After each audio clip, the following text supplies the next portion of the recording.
Okay everyone, welcome back to another video on the channel today, and we are back with a video to do with ABS for this week's daily race scene. Now I decided to try this out in this daily race, and you're going to see me click on it there. I thought we were live, and I thought I'm just going to give this a go because in time trial I managed to go quicker with Wacom. Now I didn't expect it to go as well as it did, to be honest, in this race which you're about to witness, with my first ever attempt with it on weak, because I've never really driven this game with weak ABS, so I was still in a bit of a learning phase when it comes to, with the trail braking and getting used to it. But one thing I will say is everyone needs to give this a go this week with this CLK, because it is probably car dependent whether this is going to work. It doesn't seem so great when I tried it with Group 3 cars. It's definitely default brakes on the cars that I was trying out on there. But there is some combinations, some cars that are going to really suit this weak ABS, and it makes me wonder how many of these have I missed in the past where other people have been using it. But this is why I wanted to get this video out. I want everyone to be aware to check this out with different cars, because it is a big difference. In the first sector alone on this track, you gain over a tenth to 2 tenths pretty much just by having weak ABS on. It's consistently better. The car rotates earlier. What that enables you to do is you're able to get on the throttle earlier. Because you're rotating better through a corner, it means you're more confident at getting on the throttle, especially at some of these corners on this track. And yes, it is 100% better. You're watching this now. This was our first go at it, and you can see we're in quite a competitive lobby. We've got some fast drivers. We've got Damien in the lobby. We've got Slayers behind us. We managed to get on pole with our lap that we did with the ABS week, which I'm going to show you after this race, so you can check that lap out, and I'll talk you through some of the changes, and some of the places where you're going to notice that it is quicker. But yeah, if you do enjoy this video, make sure you hit that like button, subscribe to the channel. We're currently pushing for 75,000 subscribers. Would be amazing if we could hit that by the end of the year. And yeah, tips like this, I'm always going to share them if I find something out. And I want to credit to Erwin, actually, in a comment to a video. He said that he had tried weak ABS out on this combination, and he said that it had gone really well for him. So I decided, I already knew that weak can be pretty strong in time trial, but I never bothered to use it. But I decided to give it a go, and I'm glad that he wrote the comment, because I decided to jump on and try it in weak, and God was I amazed at how much better it was. This is a reasonable lap. You can see I've started to get used to it on lap 3 here. Rotation, it's the rotation on throttle. In the first sector alone, you're always going to be faster with weak ABS versus default, in my opinion. Now this might vary depending on your braking style and also what brake pedals you've got. I've noticed that for me, and the way I brake with the trail braking and the way I do it with load cells, this weak ABS seems very, very good for me, and it's actually quite enjoyable because I'm now finding more pace than what I had purely by going to weak ABS. Like our fastest finishing time before this race with default was I think it was a 54 or something like that finishing time. You're going to see in this race this ends up being a little bit quicker. So into the braking zone, and the track temperatures in this were I think 18 degrees. They weren't the coldest you can get. I think you can get the temperatures down to 14 degrees in this race, which you need to be very aware of, because it will give you better tyre wear and you'll be going quicker when you have lower temperatures in a race. But this was 18 degrees, and we're on a pretty decent lap here now. So you can see going over the line, we're actually going to set a 19.4, which is a pretty strong lap on your first stint with heavy fuel.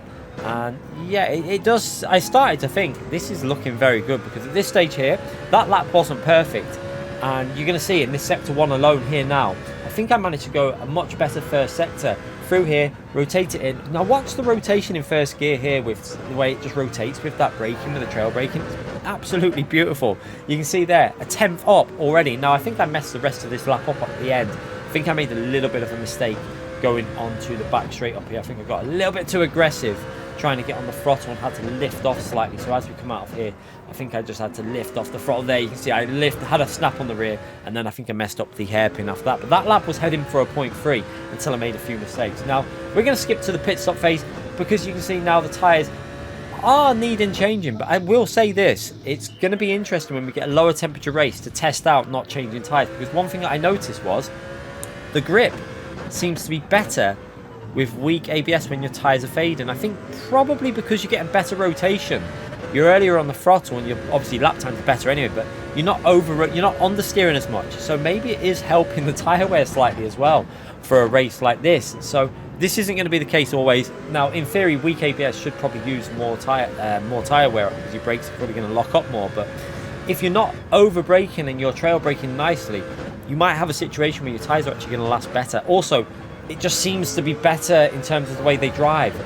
They seem to rotate better even when they're worn. So 100%, you need to give this a go. Even if you're on a controller, we've had people in our live stream saying they've gave it a go on their controller and they're quicker as well. So it's not just a wheel issue. This is for many people that play Gran Turismo 7. So I normally use default brakes, and in general it served me very well, and a lot of people normally do. But this combination is probably based on the CLK in Group 2 why it's so good. But I would have a guess that in other groups like the Super Formula, it's going to be worth a try as well. It seems to be high down, maybe like higher speed cars, maybe slightly higher downforce cars it's going to work on. So it will be interesting to try some really high downforce cars to see if there's even more of an exaggeration in pace with them cars. So I'm excited to give it a go. I think I'm going to try it out every week with different, even if it's Group 3, compare it and try it and figure out which one I'm going to go with, because it could be car dependent even in Group 3, whether you prefer default or ABS on week. Now you can see here we've just done a 19.3, which again is a pretty solid lap, and we're starting to catch up P2, who hasn't changed tyres. Now we're going to lose a little bit of time on this lap where we're following behind P2 here, and he's obviously got older tyres. You can see he's struggling a bit. Now one thing I wanted to mention as well was, because you're getting that extra rotation and the car seems to have that slightly better ability to rotate into corners, when you're in the slipstream like I am now, it actually seems a little bit easier to follow and stay close. You can see as we come through here, we're rotating it in, we're getting pretty good grip, and then into this left hand corner it's rotating in really well even though we're in that slipstream. And yeah, we actually get a really good exit off that corner, and it's quite exciting because this is helping me out quite a lot. I've had some pretty good races today. We've won 4 out of 4 that we've done today. I've actually won. I know it was in the morning, but we had some pretty fast drivers in there and we managed to win all of them. So it's looking very enjoyable, that the way it drives, to be honest. It seems to be more fun the way it rotates, and it suits me for sure. So yeah, looking very, very promising. Hopefully we can keep improving with this ABS week and keep going a little bit faster and faster and faster. As you can see here on this lap, we actually lost about at least half a second. I think here we're probably on for like another 19.3, but obviously, yeah, 4 tenths gone there. So 4 tenths lost there, and now we've just got to keep it nice and clean all the way to the finish with just a few laps to go. You can see Slayers in P1 is going for the no tyre change.